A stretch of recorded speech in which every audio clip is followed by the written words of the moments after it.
Okay. All right, Doug, you got your hand up. I went to Masmoka last night for a talk, and two of the people on stage were Mark Swanson, who's an installation artist, and Maggie Nelson, who's a poet, social critic, genius person. And the subject was hyper objects, or those things that affect all of us, like COVID, like climate change, Mhm. that are we're feeling it. And Swanson mentioned that he had been in a state of despair. And out of this state of despair came this incredible installation, which you can see at Wow. Smoke On. It's beautiful. It's beautiful. Um, and Maggie Nelson said that a number of things that just blew my mind. One of them was that one way to get relief is to recognize our own mortality and realize that we're not going to be there for the end of the story. And I never thought of that as being a form of relief, but it really got to me. Mm. Yeah.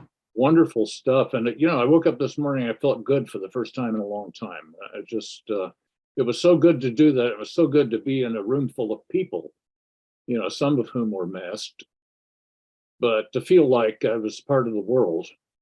It was really a lovely evening, and that's my enjoyment speech. All right. Yeah. You felt connected actually being there in a room full of people, receiving insights about the world you live in. And you enjoyed it. That's great. I'll have to ponder that point about, reflecting on the fact I'll be dead before the story's over. Yeah, there's a Talmudic statement that's something like that it's not our job to fix the world, but neither are we allowed to not work. Yeah. Yeah. I'm just paraphrasing this, but it felt very similar to that. Yeah. It's a little bit like my phrase, there's nothing wrong here. Mm. And somebody told me the New Yorker version of that, which is there's always something wrong,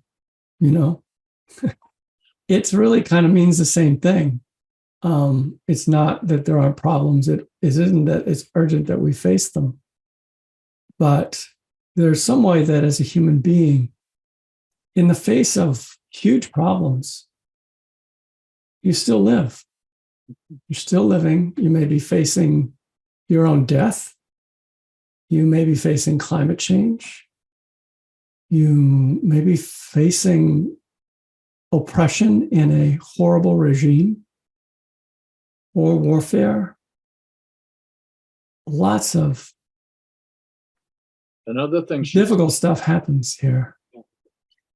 Another thing she said is that we shouldn't shame ourselves for moments of well-being. Yes, I love that. That's kind of what I'm saying here. Yeah, we shouldn't shame ourselves for moments of well-being. We should gather them like flowers to put on our table to remind us that as things go to hell, there's still beauty. There's still kindness. There's still wonderful human hearts that care about each other. There's a lot going on that we have going for us. There's still children. There's still a sunrise. Not to feel ashamed of well-being. And even, I would say it even stronger, that well-being is part of the medicine that we need. Well-being is a medicine that we need. If part of what has gotten us into the situation we're in is grasping and greed, enjoyment is really kind of countercultural. And what's the other word I'm looking for? It's kind of revolutionary to enjoy, to find it is part of the medicine. I don't find that it actually makes us lazy. That's the work ethic in us that gets anxious if you start enjoying things. Yeah. But instead, it refreshes us and it connects us. And our actions that come are more connected because we took the time to enjoy. And we may have found enjoyment right in that connection. So our actions may be more effective because they're coming from a sense of connectedness, because they're coming from having rested. You know, and bless the artist who worked with that despair, that deep despair of knowing what is being lost. We don't quite know everything. We know enough to get despair. Absolutely. But as a human being, life goes on. And that's handed to us. What do we do with it? What do our hearts do with it? Even as our minds are flipping out, what do they do with it? What is the deepest well of wisdom we can draw on? The deepest pool of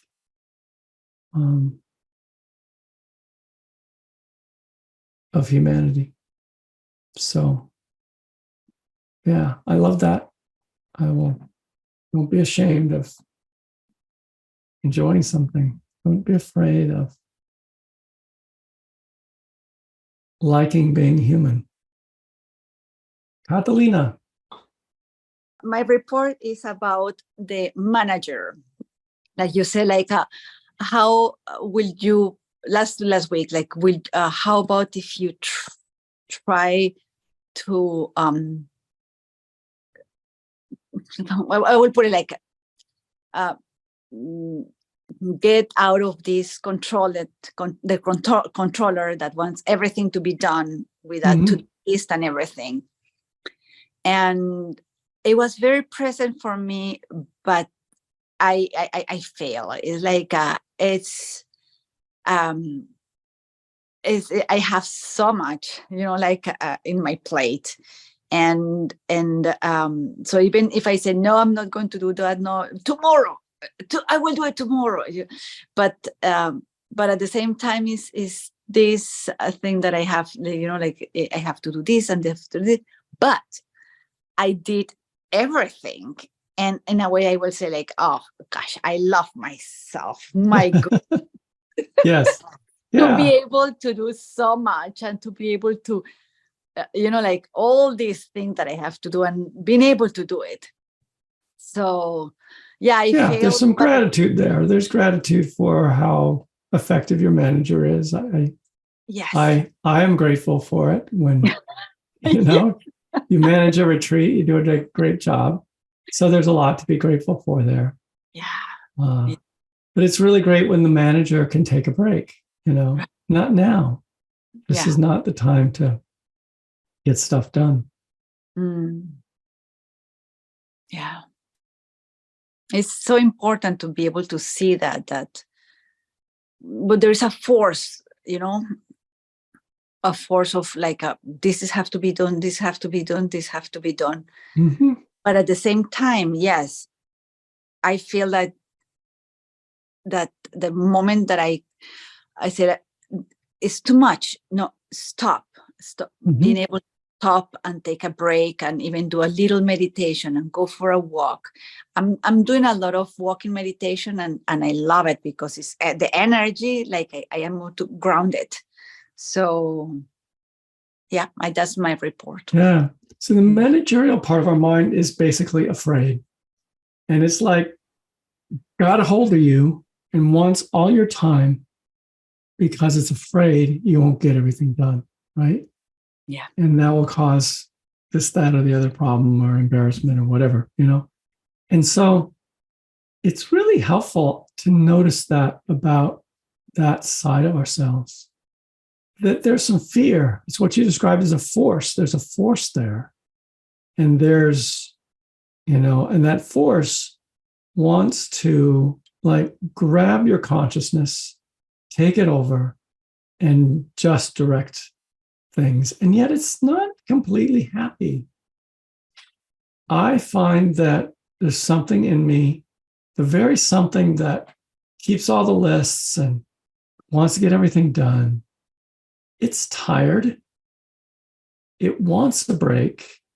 It doesn't even know quite that it can take a break. There's something in that loop of our conditioning and this, the sense of responsibility that side of us carries, that it doesn't even consider the possibility of rest, though it wants it, And so just a couple things that I find relax it. One is gratitude. Ironically, really like showing yourself appreciation for this part of you that wants to be efficient about getting things done. You can appreciate that. It doesn't work to hate it or fight it. It works to be grateful and to just let it know you can relax now. It's actually okay right now to close the computer, go away from the desk, and do something else that's not something that needs to get done, And it's so important to practice that. It's even important for the manager, even though the manager, out of fear, doesn't necessarily think he or she can do that. It's really sometimes a relief. And I've occasionally felt this kind of, what should I say, warmth within myself when I've really recognized how hard some aspect of me, this managerial side of me, is working to match all the things that are coming its way. It likes that recognition. It likes to know, and again, it's like we are multiplicity of selves inside. And that's why I tend to talk about the manager as a person, because it is kind of like a person. And so one's presence can actually see that side and what it's trying to do and give it appreciation. And that's kind of out of the box. It's out of the manager's box, because the manager's box is, this needs to get done. This bad thing might happen if it doesn't get done. I'm afraid they'll let go. And it operates in that box, and it needs the greater presence that you are to open the box, and say, hey, I see what a good job you're doing in there. I can see this is how you love me. This is your way of loving me, is stepping up to all this responsibility. And, hey, you can relax right now. Try it out. Let me know how that goes, Catalina. That force you're talking about, it is a real consciousness. It's just stuck in a mode. It's stuck in a perspective, and it needs our greater presence to lift us out of it and provide perspective. And it really does want to rest. The managerial side of us really does want to rest, and more than just flopping down in bed at night and getting up the next day and doing it. It really wants some leisure and enjoyment.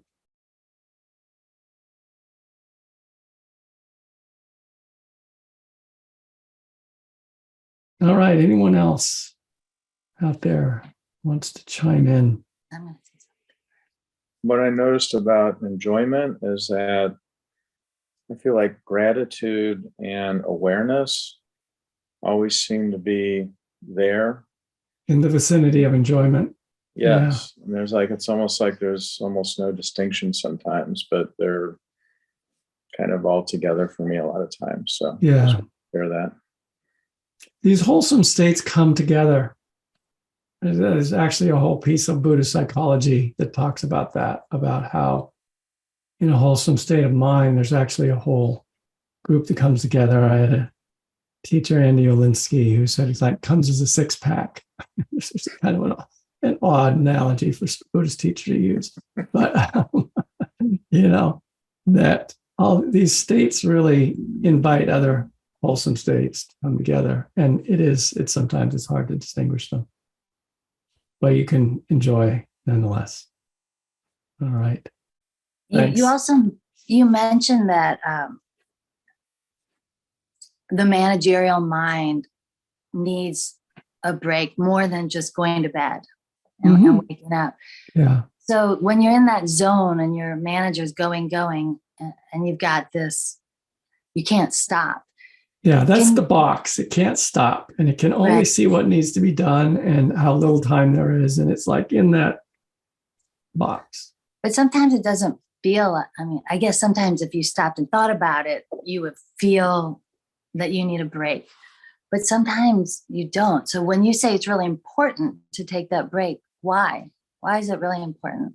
Because the manager needs to rest and needs to learn over time, not just in one time, that there is a greater presence inside of us that it works for and that it can trust and respond to. And as that starts to happen, you can start to like break into the box better. You begin to have a relationship with this aspect of yourself. If you don't have a relationship with it, then it tends to just take over, and run you. And many, many people in this culture are just run by their managers. That is who they think they are. And so this other is like when you begin to notice the manager, you've already stepped out of it a little bit, and you've already reclaimed this presence that you are that can notice these states as they arise. So just to notice the manager is really active, it's really frenetic, and then develop a relationship with it. And what I was suggesting is that gratitude is a great way to start a relationship. What sometimes happens with people when they start noticing the manager is they get really aversive and they like start thinking the manager is the cause of all their problems, and once so forth. That doesn't really help. But what does help is just some sympathy. Like, wow, look at what you're all doing for me.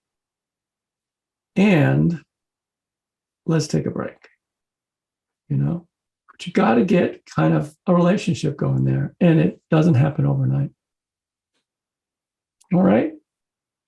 Okay, everybody, we're at our time. And so I'll see you next week. And meanwhile, maybe think of Mickey's mantra.